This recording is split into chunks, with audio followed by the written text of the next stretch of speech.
Sir, gaano kalawak po ang naging pinsala ng bagyo sa Isabela?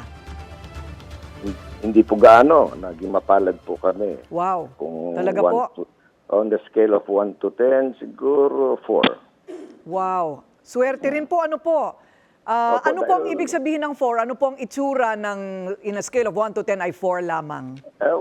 Umangat lamang po ang level ng Cagayan River at medyo inabot po yung ilang mga bayan at may mga lugar kabahayan pong nabaha. Pero hindi naman po gaano, mababaw lang. Ganun po. So may mga area po ba na lubog pa rin sa baha ngayon? Hindi na po dahil nag-recede na po ang level ng Cagayan River. Actually, nag-uwian na po sa mga kanilang mga tahanan yung mga evacuees na preemptively evacuated. I see. So that's good news. May naiulat po ba na mga namatay, casualties po sa inyong lugar? Awa ng Diyos, wala po. Ay, may ganun pala na landfall pero hindi gaanong naapektuhan. Mas naapektuhan po ang Aurora, nakadikit po ninyo.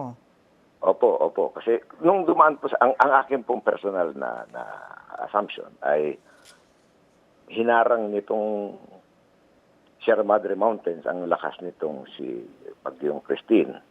At ang palagay ko rin, dahil noong una, madami siyang dalang ulan.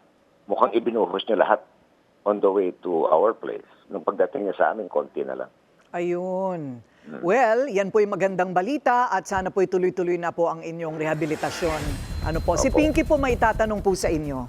Attorney, Attorney Foronda, magandang gabi po sa inyo. Meron po akong nabalitaan na medyo nagkaroon din ng kahit papano gulatan diyan sa Isabela dahil daw yung tubig mula sa Mountain Province ay bumaba at tumama sa ilang towns dito sa Roxas, Isabela. Yung, tama ho ba, Barangay Sifu? Opo, isa pong area doon, mayroong bridge doon, pangalan Sifu Bridge. Tumaas po yung level ng tubig doon. Apo. Meron nag-preemptively evacuate na po si Mayor Totep Calderon ng Roxas. Pero may mga nakiusap na bumalik sa kanilang bahay para ayusin yung kanilang mga alaga.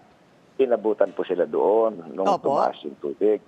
At kailangan pong magdala po ang probinsya ng mga bangka para may labas po yung mga tao.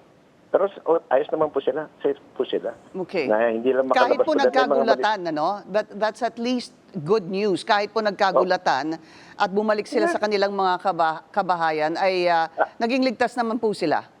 Hindi ko po tatawagin nagkagulatan dahil yung river naman po ay gradual ng pagtaas. Hindi lang nila inasahan na abutin yung kanilang lugar. Maraming salamat po sa inyong oras, Isabela Disaster Officer Constante Foronda Jr.